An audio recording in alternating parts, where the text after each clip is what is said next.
कल्पना एक मध्यम वर्गीय परिवार से थी जिसने अपनी स्नातक की पढ़ाई पूरी कर ली थी और वो अब घर पर ही छोटे बच्चों को ट्यूशन पढ़ाती थी।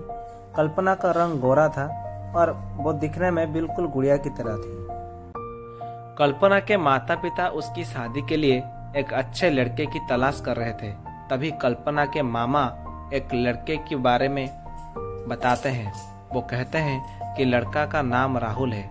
वो किसी कंपनी में मैनेजर के पद पर है और महीने के 70,000 कमाते हैं। कल्पना के माता पिता ने लड़के की फोटो देखी तो उन्हें लड़का पसंद आ गया। जब कल्पना की मां ने कल्पना को लड़के की तस्वीर दिखाई तो कल्पना ने कहा, जब आप दोनों को लड़का पसंद है तो मुझे भी पसंद है। अब लड़का और लड़की वालों के परिवार ने मिलकर शादी की तारीख तय कर दी। कल्पना के माता पिता बहुत खुश थे कि उनकी बेटी की शादी एक अच्छे घर में हो रही है। पूरे धूमधाम से कल्पना की शादी हो गई। अब कल्पना अपने बचपन के घर को छोड़कर एक नए घर चली गई। कुछ दिन तो कल्पना को अपने माता पिता और अपने घर की बहुत याद आई। कल्पना की शादी के अब महीने बीत गए थे। अब उसके पति राहुल पहले जैसा व्यवहार कल्पना के साथ करता नहीं था। कल्पना से वो चिड़चिड़ा सा रहता था। राहुल अब ना पहले जैसा कल्पना को प्यार करता और ना ही उसकी बातों को मानता। कल्पना को समझ नहीं आ रहा था कि वो क्या करे। वो बस रोकर अपने दर्द को कम करने की कोशिश करती थी। एक दिन कल्पना को पता चला कि राहुल सिगरेट पीने के बहाने छत पे जाता और किसी लड़की से बात करता है। जब कल्पना ने राहुल से पूछा कि आप रोजाना छत पे जाकर किससे बात करते हैं, तो इस पे राहुल ने जवाब दिया कि मेरे ऑफिस का फ्रेंड है, बस उससे बात करता हूँ और तुम अपने काम से मतलब रखो, ज़्यादा सीआईडी बनने की ज़रूरत नहीं है।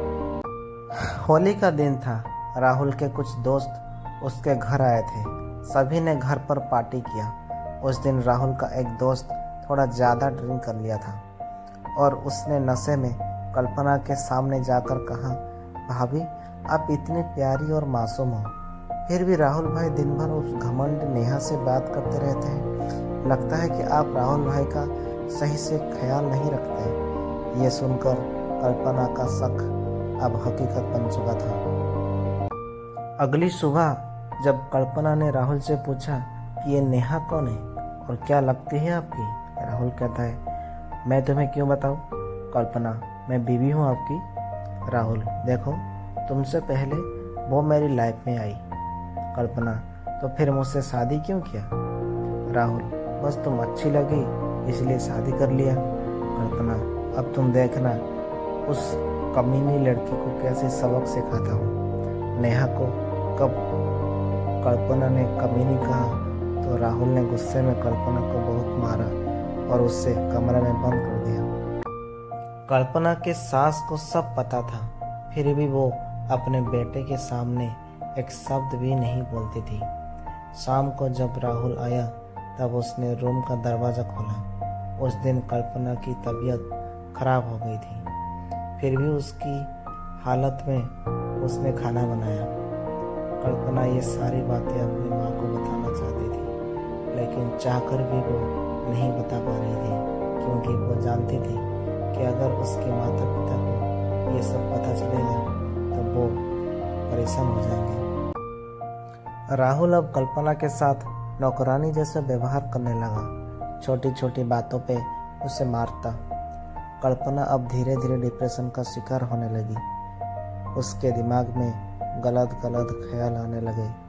अब वो ना समय पे खाना खाती और ना ही किसी से बात करती। आखिरकार एक दिन कल्पना ने रूम में फांसी लगाकर आत्महत्या कर ली।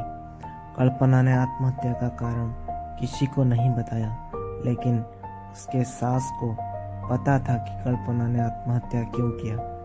दूसरी तरह कल्पना के माता पिता का रो रो कर बुरा हाल हो गया। कल्पना की मां ने पुलिस को आत्महत्या कारण उसके ससुराल वालों को बताया।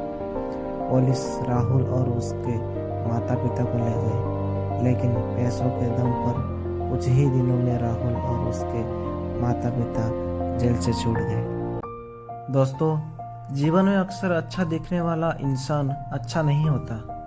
उसके अंदर कहीं ना कहीं बुराई छुपी होती है और वही बुराई किसी की जिंदगी को बर्बाद कर देती है। कुछ ऐसा ही कल्पना के साथ हुआ।